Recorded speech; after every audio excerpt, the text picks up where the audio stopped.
Ashley. Oh, never mind.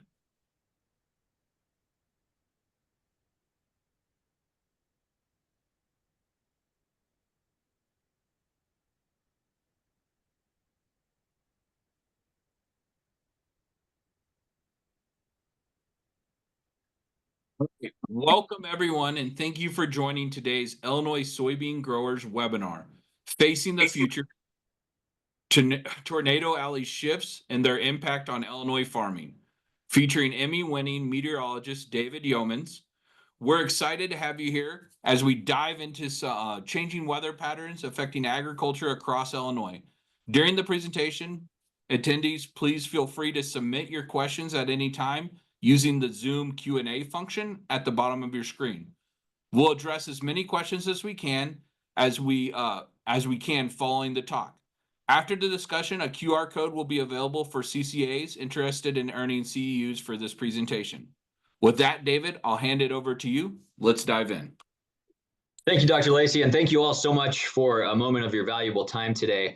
I'm meteorologist David Yeomans up in Chicago. Happy to join you from one floor above the CBS studio today on a rainy day, which I know we're all pretty excited about with how dry it's been lately. As he mentioned, there will be plenty of time for questions. I intentionally left a lot of questions because I want to hear from you guys. I'm curious to hear what you guys are seeing in terms of changes in the weather, changes in severe weather. Hopefully this is informative for you, and I know that talking with you guys after this will be very informative for me personally. So I want to thank, first of all, the Illinois Soybean Association for having me. Thank you guys again for your time. And also a special shout out to the Frieders family in DeKalb County. I met Ryan Frieders, who I'm sure many of you know, doing a story on how changing weather is changing farming and growing in Illinois last summer. And he was kind enough to introduce me to this community, which is why I'm here today. So as he said, let's dive in. Here is kind of a roadmap of what I intend to talk about today. Obviously, the title of the talk is about tornado alley shifting and the impact on farming, but I want to talk about the soil moisture and the drought conditions where we are now, the projections for the summer and growing season ahead and how that fits in with long-term changes in the weather that we're seeing.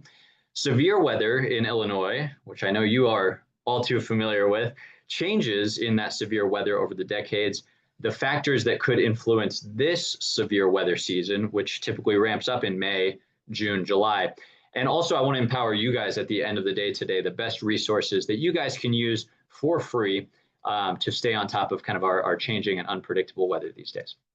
So let's start off with the soil moisture and how dry it has been. This is a map of, you can see Missouri there on the left, Illinois toward the top, Chicago underneath that red spot. This is a map of the percent of normal rainfall that has actually fallen in the last month and a half. So the red and brown areas, as you can see on the bottom, representing 40% of normal rain, whereas the green and blue down toward Kentucky and Arkansas, those are areas that have had up to 2 or 3 times their normal rain.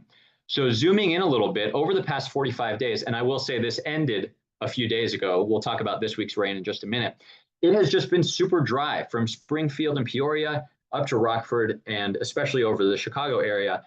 We have had half of our normal rain, a third of our normal rain. And over a month and a half period during a typically, fairly wet time of the year, this is a significant amount of rain that's missing.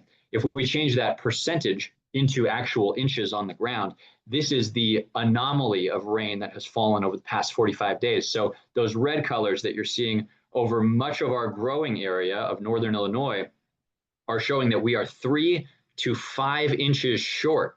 That's rain that should have fallen in a normal year over the past month and a half, which I know is a crucial time as we get into growing season, but has not fallen. Again, 3 to 5 inches short on rainfall in our area in just the past month and a half. That has done an incredible number on our soil moisture. This is zoomed in now to Illinois and Indiana. The dark maroon color, this is from a NASA satellite, shows that the soil moisture is 2% of normal or less. The 100% would mean the soil is as wet as it should be. If you have 1 or 2% of normal soil moisture, I know that has a huge impact on your operations. And that is what we were facing just a couple of days ago. That's from a satellite. Actual sensors on the ground from the state of Illinois are showing record dry soil in some areas. This is in DeKalb County, 4 inches deep. You see that blue line? The gray area is kind of the normal distribution of soil moisture. Up high is wet, down low is dry. The blue line and how it's plummeted, that's the current state of the soil moisture. 4 inches down into your field, it is crossing into record dry territory right now in DeKalb. 8 inches deep, it already is record dry in DeKalb. Let's take you on a tour of the state. Champaign, 4 inches deep, yeah, we're a little dry, not record. 8 inches deep though, crossing into record dry territory, 20 inches deep, very close to it. In St. Charles now, 8 inches deep is a little dry, 20 inches is okay, but 4 inches deep in the soil where your plants are trying to withdraw that moisture from over the next few months, it is crossing into record dry soil moisture territory. In Freeport, very dry at 20 inches, and look at the 4 inches, it is record dry right now, or at least a couple days ago in Freeport, 4 inches down into the soil. Pretty remarkable. That dry soil combined with an incredible straight line wind gust from a thunderstorm, sorry, you can see my broken finger if that's distracting, led to a remarkable dust storm last week, including in the Chicago area. I know everybody was talking about this in town. I know it was even worse down on many of your farms. This was a full-blown, the term is haboob, H-A-B-O-O-B. It's something that usually happens in Saudi Arabia or sometimes in Arizona or Texas. This happened in the city of Chicago. So let me show you this brief video compilation from our CBS cameras across the country as that rolled in.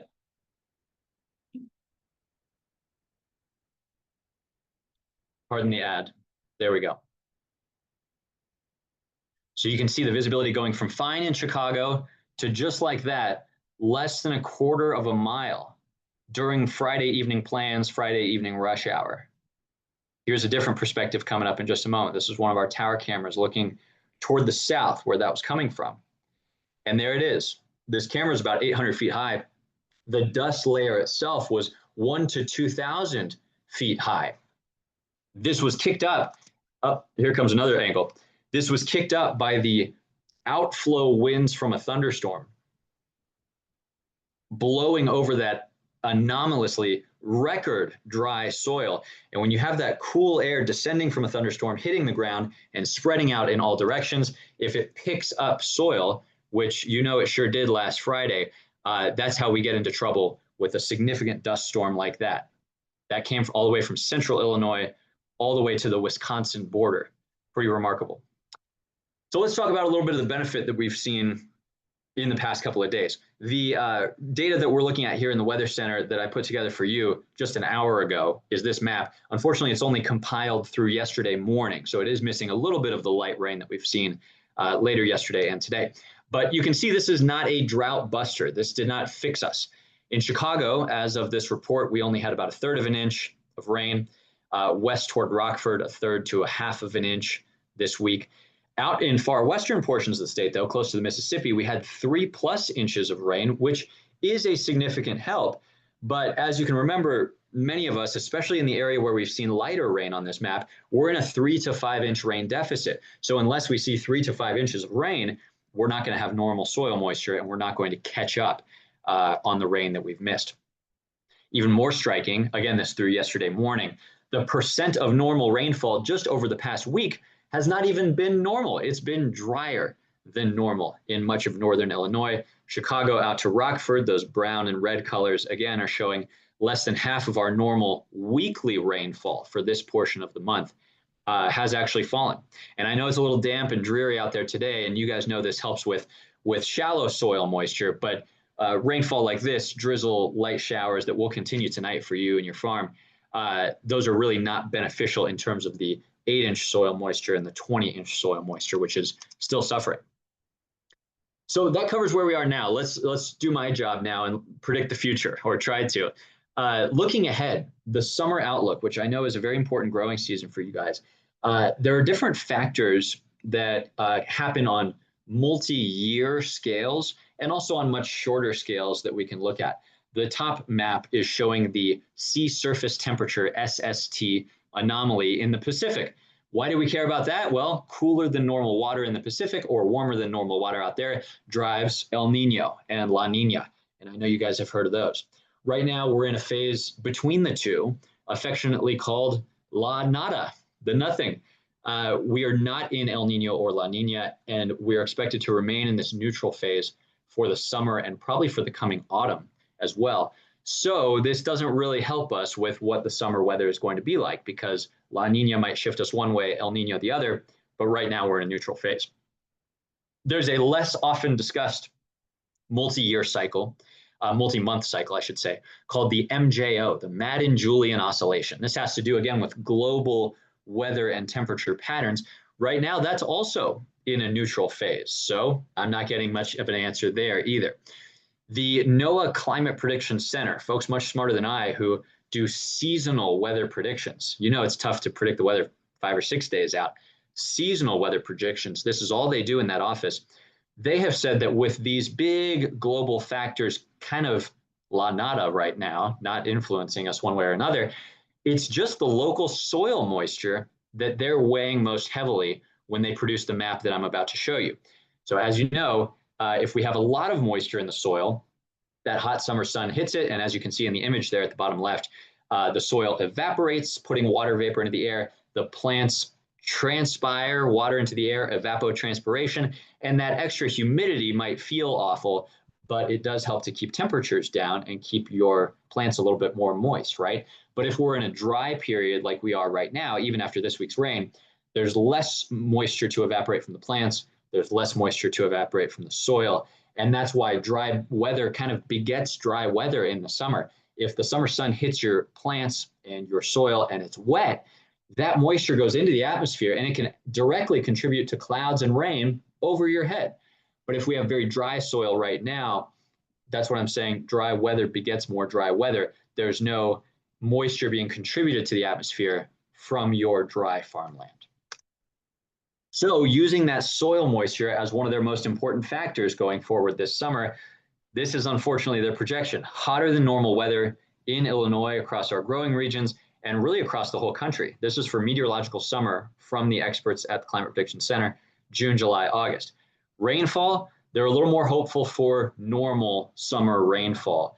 Drier out to the west in the Great Plains, maybe a little bit wetter over the next few months over the southeast. And part of that might be an active hurricane season and some potential landfalls out that direction. So I wanted to dive a little deeper. That's something that you might see on, a typical TV station, but I did my own analysis yesterday of El Nino neutral, ENSO neutral summers. So not El Nino, not La Nina, just kind of that in-between phase where we are now. Last summer was one, 2018 was one, 2017.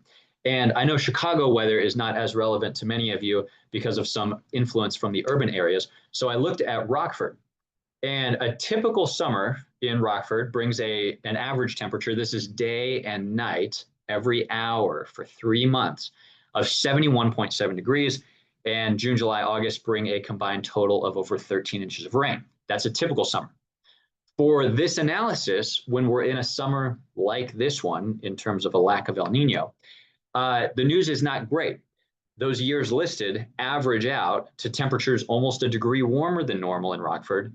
And those summers also brought us overall about 1.5 inches less rainfall than normal in Rockford. So could that be what this summer is like? It could be. There's also something going on in the background, though, which is the overall warming of the weather across the country. This is data compiled by NOAA, the National Oceanic and Atmospheric Administration. Since 1970, in the past 50, 55 years, the entire U.S., more than 200 cities across the U.S. have gotten hotter than they used to be. And even though our warming in Illinois is modest compared to the desert Southwest, West Texas, New Mexico, Arizona, Nevada, where they're getting significantly drier, and like I said, that begets hotter summer weather, we're not drying out as much, which is good news for our growing regions. It also, as we discussed, and as you guys already know, that increased moisture in the soil over the summer can help moderate temperatures. But it is still getting warmer here. If we zoom in and choose not Rockford, but Peoria as a point of reference, pulled from that same data you just saw, the average summer temperature, this is day and night overall, has warmed by almost 3 degrees in 54 years. And you might say, well, 3 degrees, I don't even know if I could tell the difference going outside if it were 3 degrees warmer or cooler than it is right now. But I think you guys know better than I do that 3 degrees over a 3-month period, every hour, every day, that can lead to a huge difference in how plants behave and respond, how crops grow, and also, of course, have differences in the freeze cycles once we get toward the winter time, which is also warming. So let's talk briefly about the freeze cycles, because I've learned in my conversations with Ryan and some of you that a cold winter is also important, right, in having a good growing season.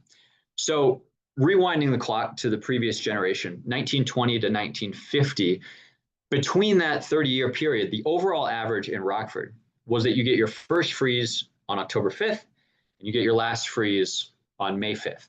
And by the way, I'm choosing Rockford as a non-urban example that also has a really good long period of record. They have reliable temperature records back to the 1890s, which is why I like Rockford today. If we look at the present 30 years, or the most recent 30 years, 1990 to 2020, the first freeze is now happening 10 days later.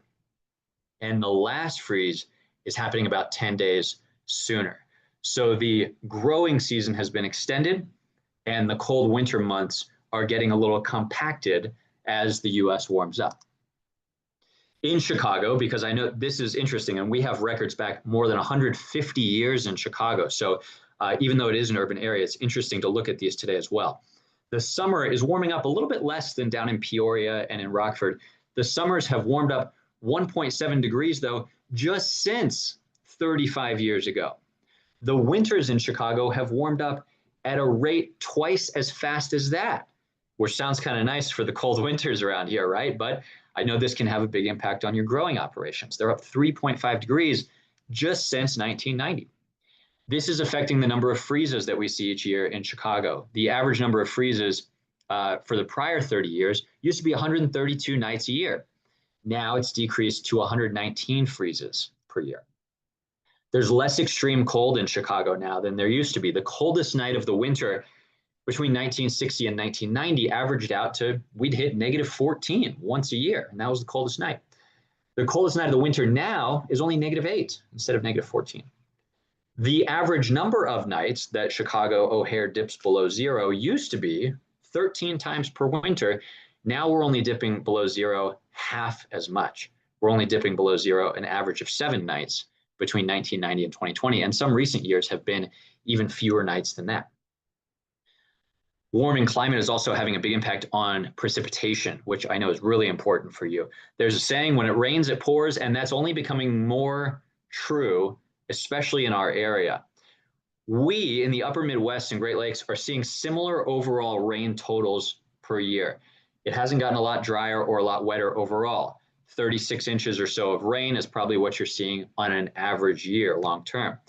But it's raining on fewer days, and we have longer dry stretches in between, right?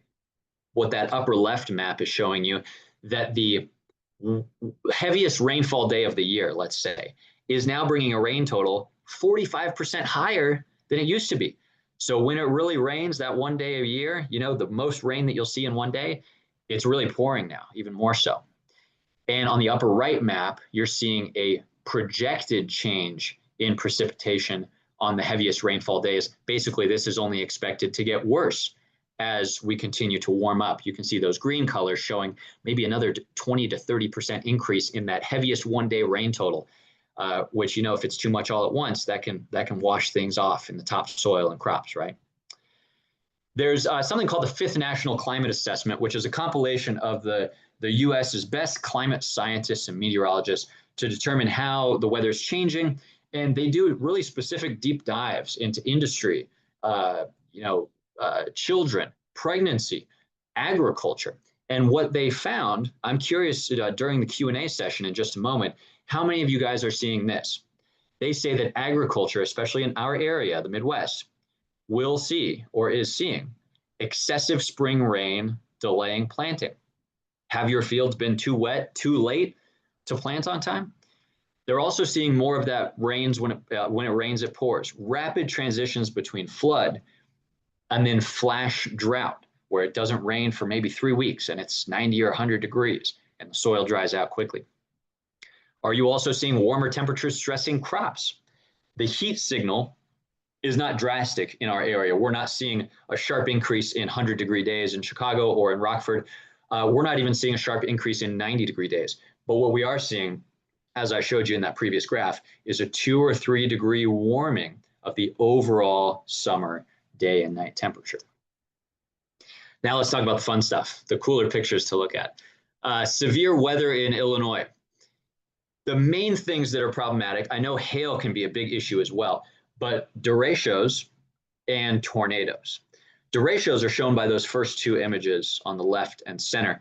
This, I know you guys have seen many times. It's a big complex of thunderstorms, which might look like that middle image on radar, projected 1 hour, 2 hours, 3 hours as it races across the plains.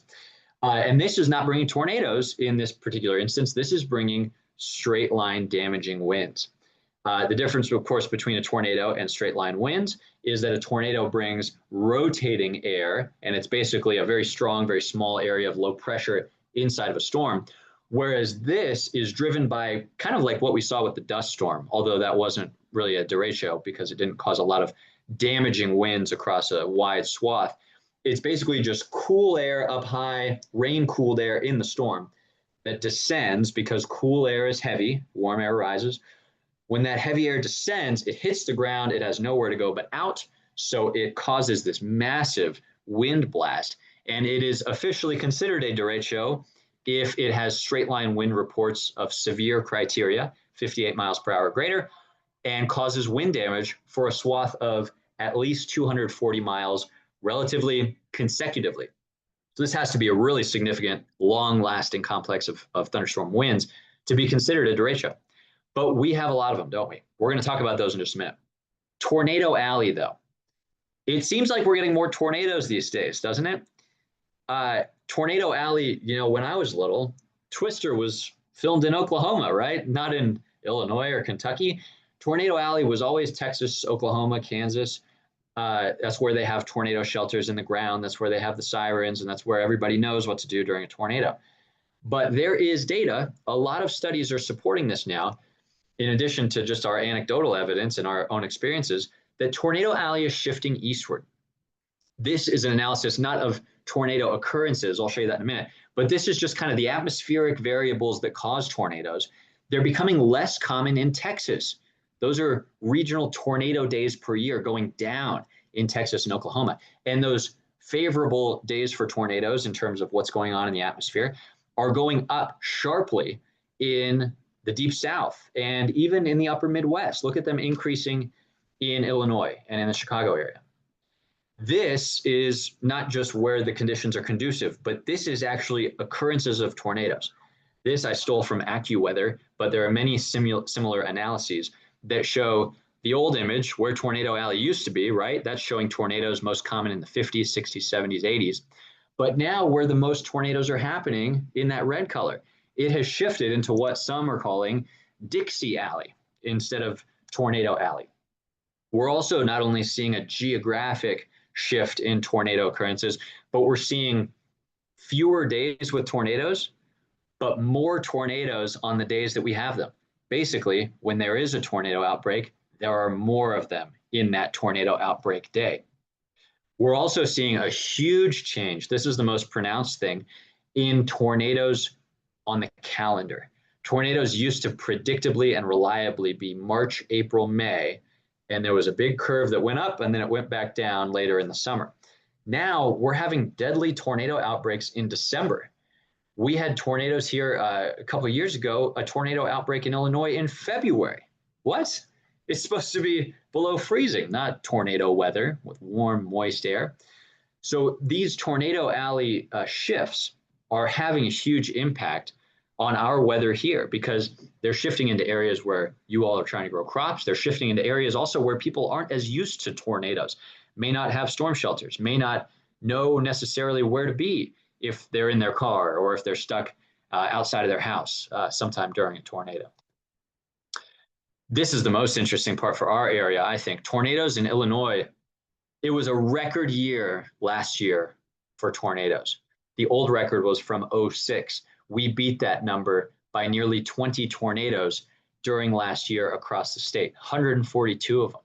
Most of those happened in 2 days July 14th and 15th. I know you remember that. In the Chicago area, which doesn't just mean Cook County, it actually goes all the way out by the National Weather Service definition to Rockford. It goes all the way south to nearly Peoria and Springfield.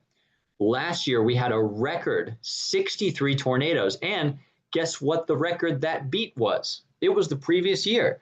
So 2 years in a row, we've had a record number of tornadoes in northern Illinois, including Rockford, including the Chicago area. On average, that geographic area of northern Illinois would only see 15 to 20 tornadoes per year. So that's a huge change. Now, derechos. The Frieders family was kind enough to share this image with me for our story that we did last year. And one of the things that we're also seeing is not only a shift in Tornado Alley, but damaging thunderstorm wind events becoming more common. This is a beautiful crop growing as it should. On the right, though, this was a few years ago, an image that they shared with me from, I believe it was 2021, when we had a big derecho, a big thunderstorm complex with huge swath of damaging winds flatten their fields. These can lead to billions of dollars in crop loss, as you know better than I. And they can also not only bring 58-mile-per-hour winds, which qualifies as a severe storm or as a derecho, they can bring hurricane-force winds, 74 miles an hour. There was actually a derecho 4 or 5 years ago in Iowa that brought down water towers because there were 120-mile-an-hour winds. It's mind-boggling. That was not a tornado. These are just straight-line thunderstorm winds that can be as powerful. Derecho climatology, we are kind of smack dab in the middle of where these things happen most often. I've circled that purple color on the legend. In Illinois, throughout the state, and Indiana, derechos, widespread damaging wind events, typically happen once a year. There are a few places in the country or the world where they happen more often than that. When do they form? These follow the more typical severe weather climatology, May, June, July. So we haven't had one in the past couple of weeks. Knock on wood, we don't see one transpiring, but this is when they typically happen most, is over the next 2.5 months during summer. As I mentioned, multiple studies, this one from Columbia University, finding that damaging thunderstorm wind events are growing more common in the central US as we warm up. I've highlighted a couple passages. Destructive winds that flow out of thunderstorms in the central US are becoming more widespread with warming temperatures. The second chunk, the central US experienced a 5-fold increase in the geographic area affected by damaging thunderstorm winds in the past 40 years. So I'll be curious to hear from you in a few minutes. Have you also seen more of these destructive thunderstorm wind events interfering with your grow? So that's what's happening on the big picture. Now, time for my own analysis as well. What about this severe weather season? This May, June, July, August, as severe weather season stretches out a little bit. Again, we're not in El Nino, we're not in La Nina, we're in what I affectionately call La Nada. So this is going to have little impact. If we were in La Nina, we would expect more tornadoes. El Nino would be beneficial, fewer tornadoes. In the middle here, it's kind of hard to say. Could it be a typical tornado year? It is interesting to note, though, that historically, coming out of a La Nina winter, which we are, massive tornado outbreaks have occurred. Not always, but the 1974 tornado outbreak, the 2008 and 2011 outbreak in different parts of the country have happened coming out of a La Nina winter, which we are. The MJO, that complicated global weather pattern I referred to, this is also neutral, not expected to have a big impact. So it's kind of a tough call. Now, there is one factor that could influence this severe weather season a little more definitively. And unfortunately, the news is not good. You guessed it. This is called the PNA, which I have to brush up on myself and did yesterday. This is called the Pacific North American pattern. And it again has to do with where the high and low pressures are all around the globe.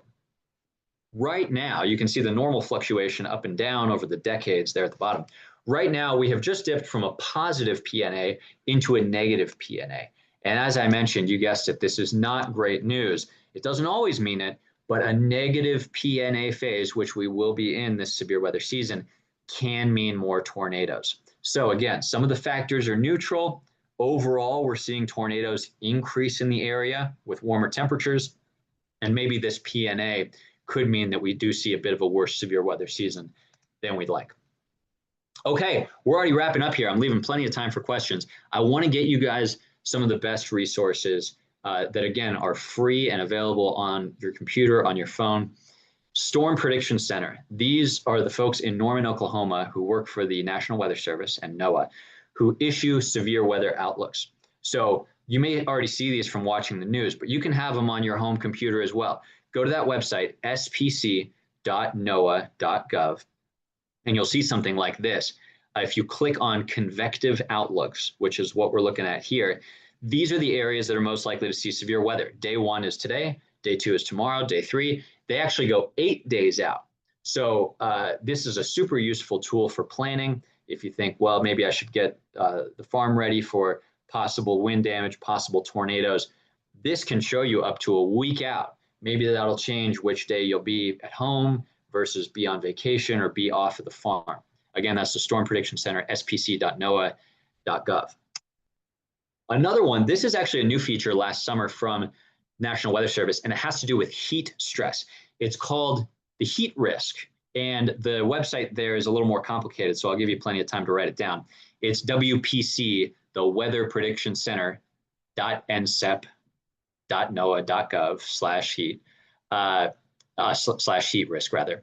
This is actually combining heat and humidity, not only the daytime high, but the overnight low. Do you get any break from that oppressive heat during the overnight? They've combined it into this great 0 to 4, very simple scale where you can determine the heat stress on your body, on the workers, on your farm's bodies, and also on your plants. You know, this isn't plant specific, but there is a strong correlation here between heat stress on us and heat stress on your crops. So you can see the yellow area. This is actually for today, showing some of the deep south. Some folks in Texas and the Southeast are under the orange area, which means there's a moderate heat risk. But sometimes, especially during corn sweat season, later in the summer, you will see level 3, even level 4 widespread in our area. And again, this is predicted, not just today, but you can see there on the upper left of the image, Thursday, Friday, Saturday, Sunday, it goes a week out. So this is a really useful tool to plan on when heat may be a stressor. And of course, I'd be remiss if I didn't do a little self-promotion here. I'd love it if you watched my weather forecast, David Yeomans on CBS News Chicago. I'm on at 11 and 4 on weekdays on Channel 2. So that's all I've got for you guys. Thank you so much. Thank you, Dr. Lacey. And I'd love to take some questions when the time comes.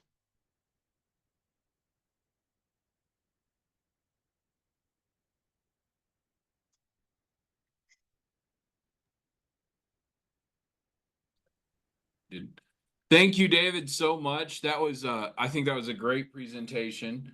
I will remind the folks that there is an opportunity for Q&As in the Zoom feature, and I'm going to encourage everyone to take a minute to just go ahead and put Q&As in.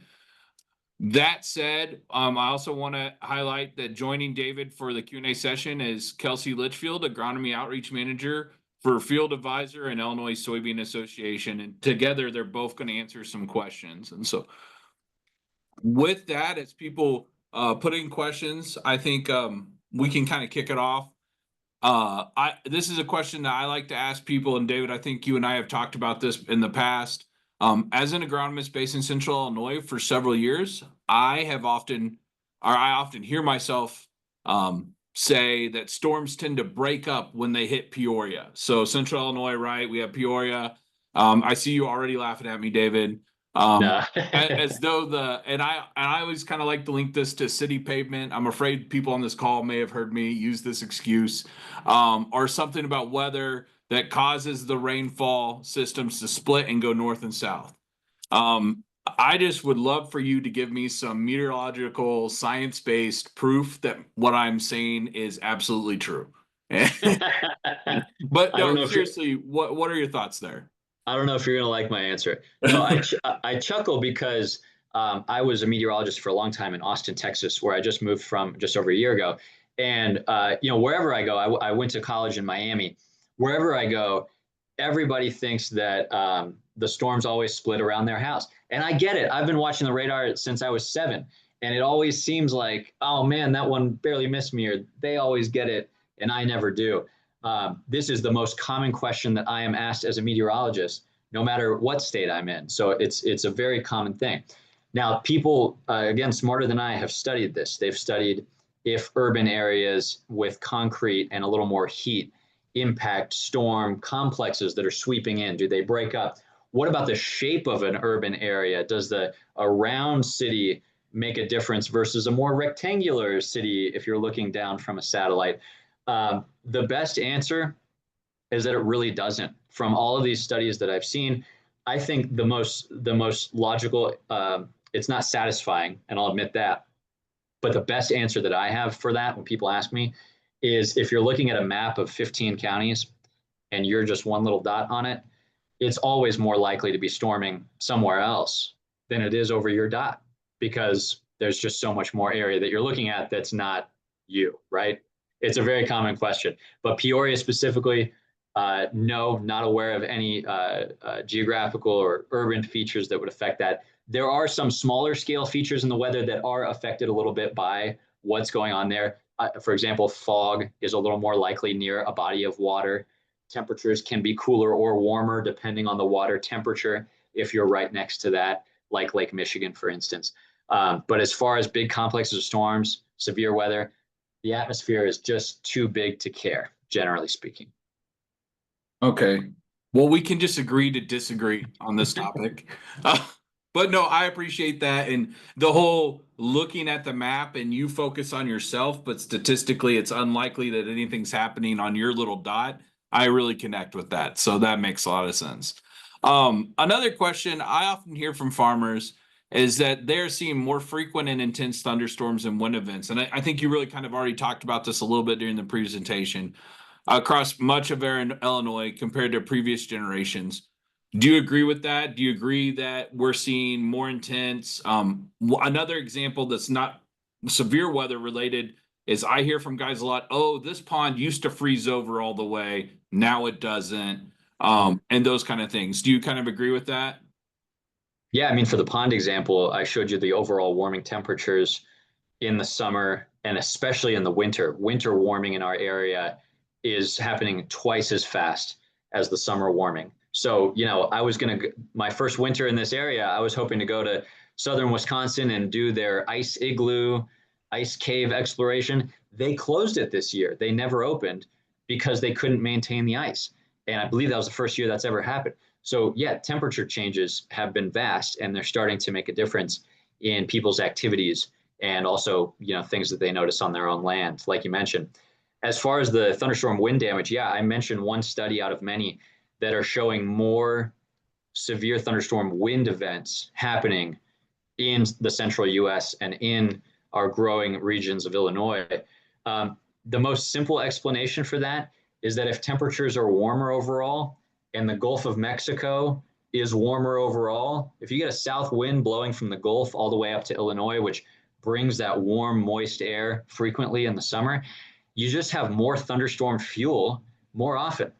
If it's 3 degrees hotter overall and it's, warmer air also holds more moisture. I forgot to mention that when I was talking about when it rains, it pours. If it's warmer, there's just more moisture in the air.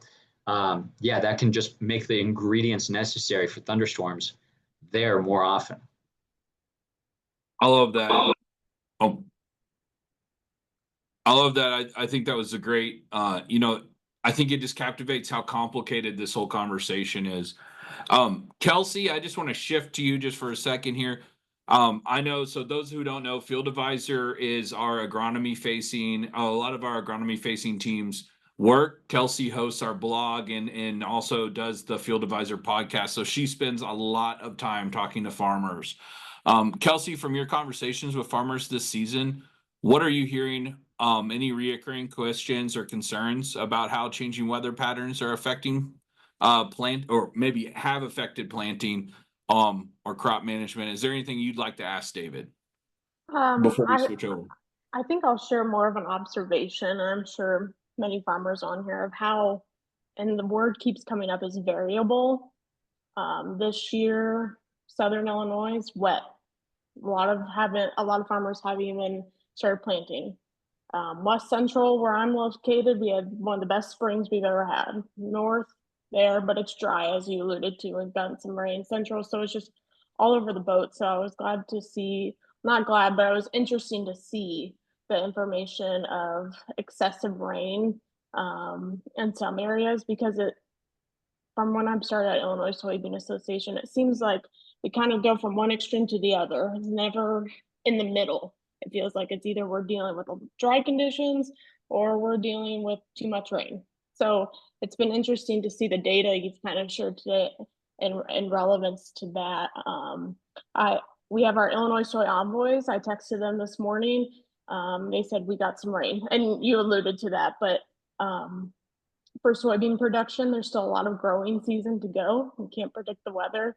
I think you provided a lot of good information to keep in mind when it comes to that. And it seems like the derechos are coming up more and more. So a lot of good information there.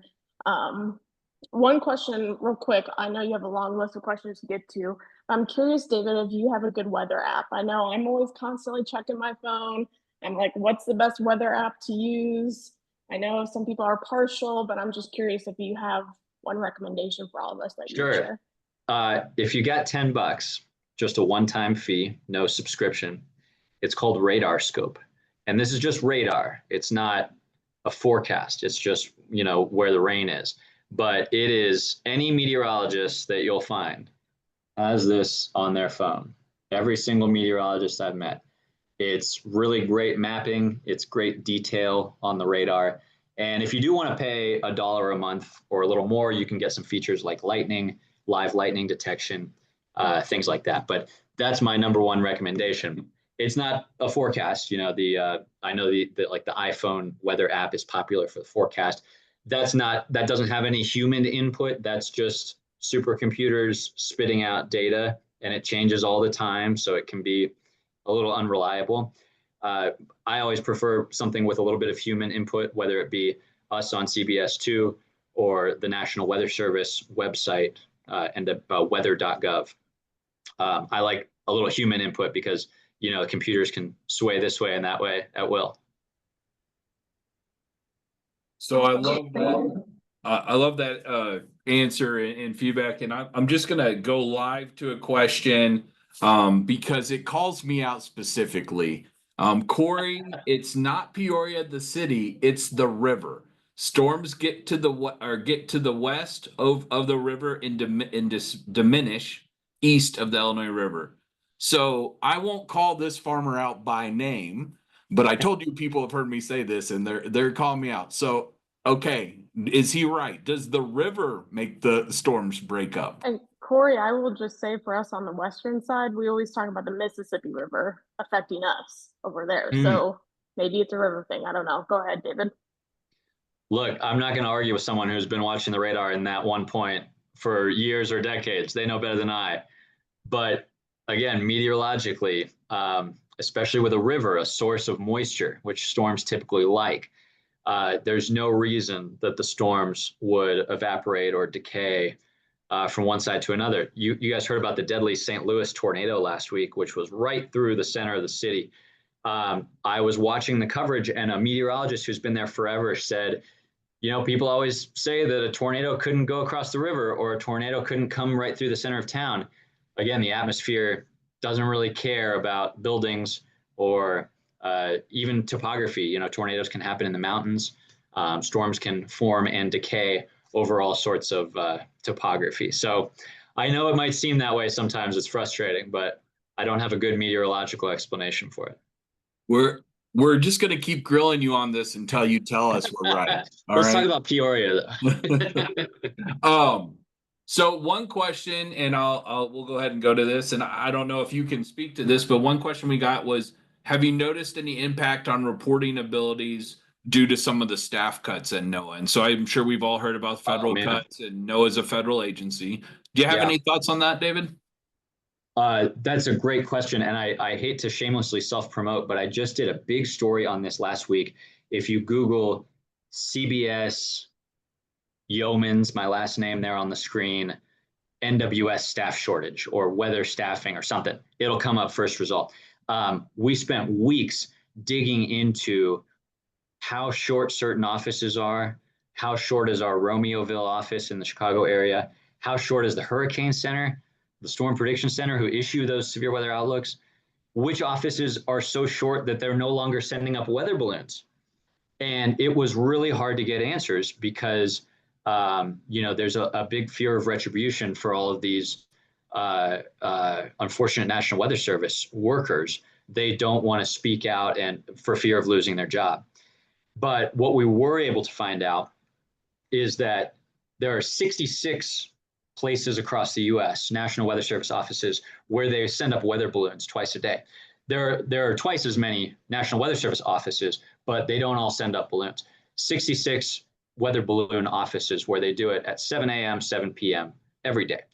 And those weather balloons, even though I never personally see the data, I could if I wanted to, but they get fed into all of the computer models, the supercomputers that we use every day to forecast the weather. So if you're just looking at those computer models, they still look fine. They're predicting the weather, but a lot of the 3 offices out of 66 which have canceled balloon launches altogether, and 9 offices which have cut down from 2 a day to 1 a day. They've cut their weather balloon data gathering in half. A lot of those are just west of us, which is just in the atmosphere upstream. So if we don't have as much information about the profile of the atmosphere in what's coming our way, those weather models, which again, you would never know looking at them, they're still predicting the weather, they're not as good. We found out that those offices are short, the weather balloons have been cut, and I'll tell you anecdotally, the weather predictions over the past month or two have not been as good. How much rain are we going to get? When does it rain? How hot does it get? Everything's just been a little bit worse than we're used to. And I can't guarantee it's because of the weather balloons, but we can guarantee that we have one eye closed now when it comes to what's coming from Kansas, Nebraska, Iowa. We just don't have the data that we used to. I think that's good insight. Wherever you are politically, weather is a problem for farmers, and helping farmers meet that need is an important part of a lot of different organizations. Yeah. So shifting gears a little bit, and Kelsey, this might be something you can speak to as well. What is corn sweat, and why is that such a popular term over the last several years? The questioner said, growing up in Central Illinois, this was not talked about until the last few years. So I don't know, Kelsey, talking to farmers, do you feel like you hear a lot about corn sweat? What are your thoughts there? And then, I don't know, David, maybe you have some thoughts there too. I'm sure he can explain it much better than I can, but it's become one of those trend words that I have been seeing a lot more. And I think it came out of a news story on some news station, but I know it has to do with humidity and the water, and I'll let the meteorologist share more probably about the scientific. Well, I don't want to step out of my lane here talking to a bunch of farmers and growers who know about the process more than I do, but it has to do with all of the crops, soaking up all the moisture from the ground and using it to grow big and strong. And then at some point later in the season, they just decide to release a lot of moisture through evapotranspiration into the air. And there's some crazy statistics. Someone could tell me the specifics on the call, but like 1 acre of corn releases thousands of gallons of water in a gas form, of course, water vapor into the atmosphere. So that produces, everybody cares about it because it makes the weather awfully humid for a few days. And yeah, I don't know the origin of this story. Like I mentioned, I'm new to the area as of last spring. But it might be like the polar vortex. Everybody talks about the polar vortex. It's always been a weather word, but nobody used to know what it was. Maybe it's become sort of a buzzword like that. And it's more likely to occur, during July and August when corn's reaching that growth stage too. So that's when it's more noticeable. I just think it's important to remember that it's corn sweat, not soybean sweat. So soybeans aren't causing any problem. It's just those corn plants. There you go, darn corn.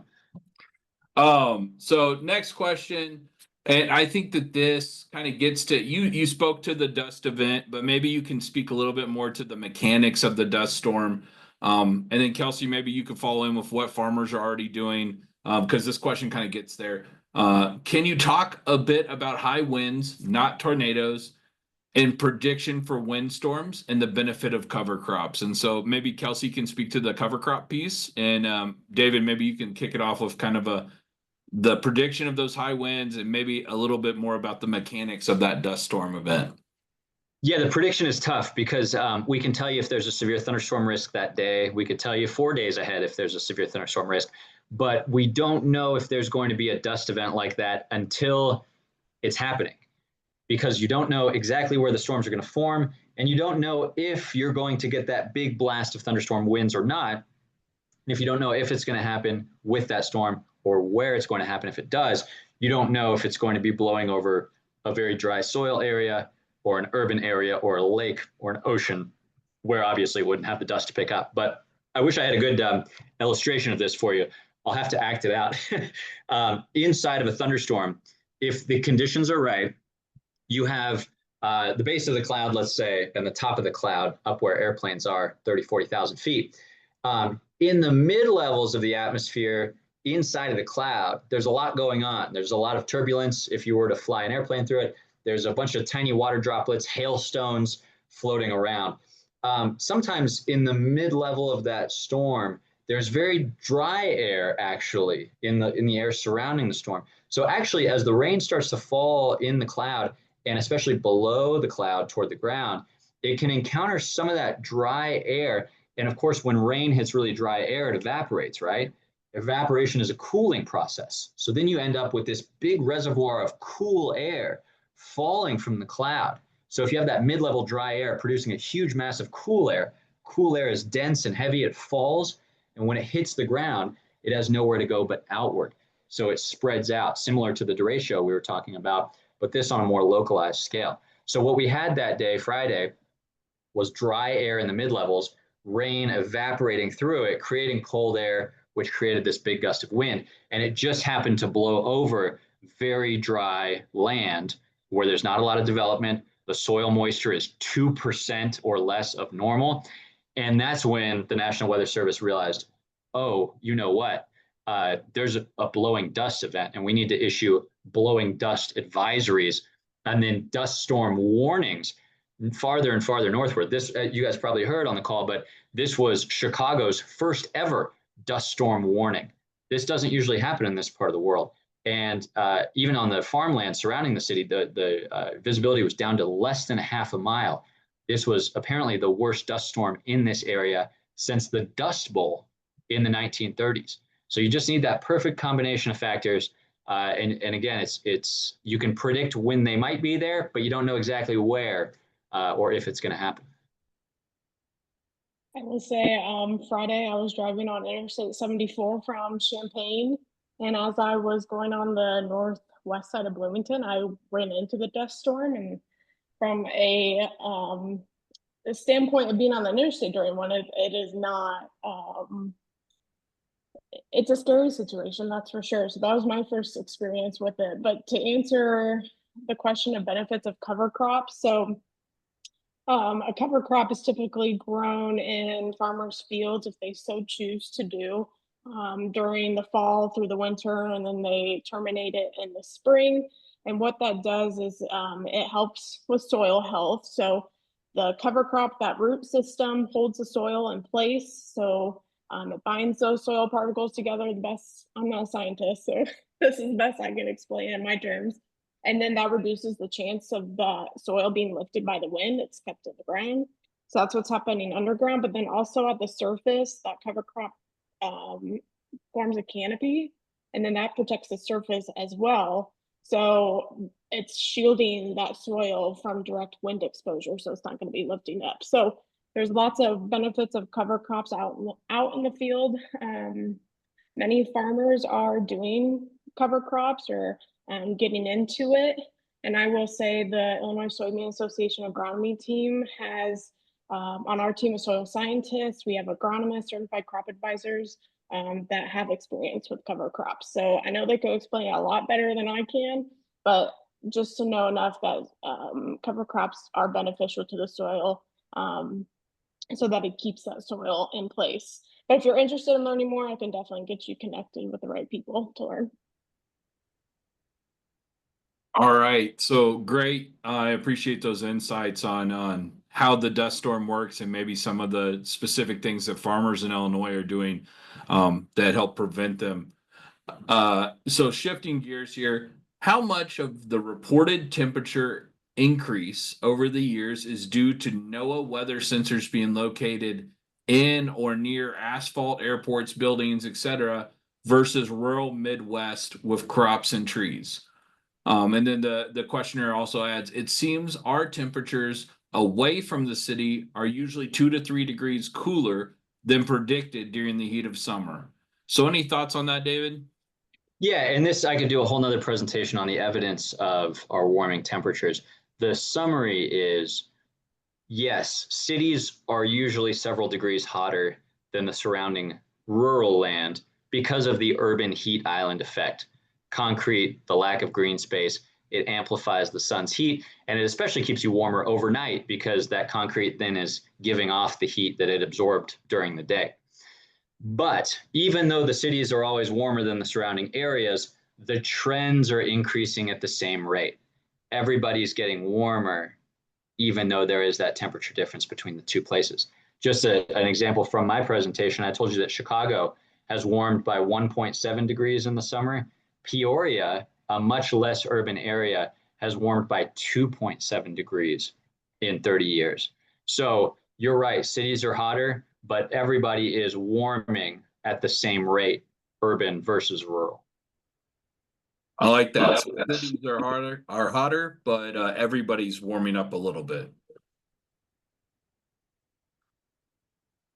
Okay, next question. I saved my grandparents' weather journals. They farmed in Hancock County from 1920 to 1970. Would this info be useful to climate scientists? What institution might be interested in receiving? So, David, I don't know. Do you have any thoughts on how, if someone wanted to contribute to understanding climate with some local data that they have in their possession? Do you have any thoughts on that? Well, I'd love to get my hands on that personally, but I think the Illinois State climatologist would have a lot of insight, would have a lot of interest in getting some data like that. We can, we have temperature records from airports and sensors and satellites dating back, a certain amount of time, but having boots on the ground measurements in the same place for such a long time does have a lot of value. So I encourage that person to reach out to the Illinois State climatologist. Yeah, so the Illinois State climatologist is Trenton Ford at U of I. You can Google him and get his contact. And if you're struggling with that, feel free to reach out and we can help with that. Next question. The temporal and spatial scales are impressive that could serve agriculture in the Midwest. Okay, sorry, there doesn't seem to be an actual question there, so we're just gonna keep moving. Next question. How does airplane temp and wind capture data compared to the balloon-derived data? And then this also kind of goes along with the next question. Regarding the weather balloons, is it also not true that they are now using some technology in the balloons that allows them to be much more controlled and able to adjust their height? That is giving them better actual data with fewer launches of balloons. So maybe compare and contrast airplane versus balloon data and which one's better. Yeah, I haven't heard of if there are balloons that can control their height, which give better data. The only weather balloons I'm aware of that are being launched every day still today are the traditional ones, which rise at a certain rate, have a box of sensors on them, and they radio back all the information every half of a second as they rise through the atmosphere. But yeah, the airplane observations, which are not done by all airplanes. I think it's FedEx, Southwest, a couple other providers have that sensor and provide it to the National Weather Service. Airplanes are supplemental to weather balloon data. So they call it a balloon sounding when a weather balloon goes up through the atmosphere and you get the information. That's a sounding. Airplanes are now doing soundings as they descend into Chicago or descend into Springfield, some of them. And that data is being fed into computer models. The quality control of that data to make sure that it's good, I'm not familiar with how they do it on airplanes, but I know it does have to be accurate for other reasons for pilots. I do know that on weather balloons, there's a lot of quality control data, including things as specific as, is the sensor way up in the atmosphere where the sun is pretty strong? Is it facing the sun? And what temperature anomaly is it getting because of that solar radiation? They compensate for all of these things. A lot of smart people go into making accurate measurements for those. Great thoughts. And I guess that's something I never thought about, how balloons work and which one's better, balloons versus airplanes. So I love the technical nature of where we're going with this. So we are at the top of the hour. We're going to answer one last question and then we can wrap up. And so the final question that we have from the attendees, we're located in DeKalb County, and we've noticed the last several years a noticeable increase in wind speeds. A windy day used to be 10 to 15 miles an hour. Now the wind speed has increased to 20 to 45 miles per hour. Do you have any insights on why this would be? So increased wind speeds, is that a trend across the state? And I'd have to get back to that person on that, and I'm happy to do so if they shoot me an email right there at that email on screen. I'd like to dig into that myself.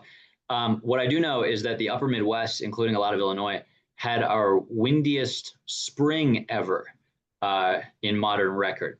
Now, why that is, it has to do with where the jet stream is, which steers the storm track. But if you want to take that deeper, why is the jet stream and the storm track in that specific position this year or in recent years? That I have not specifically looked into, but I mean it. Whoever asked that, send me an email at the CBS address right there, and I'd like to get back to you.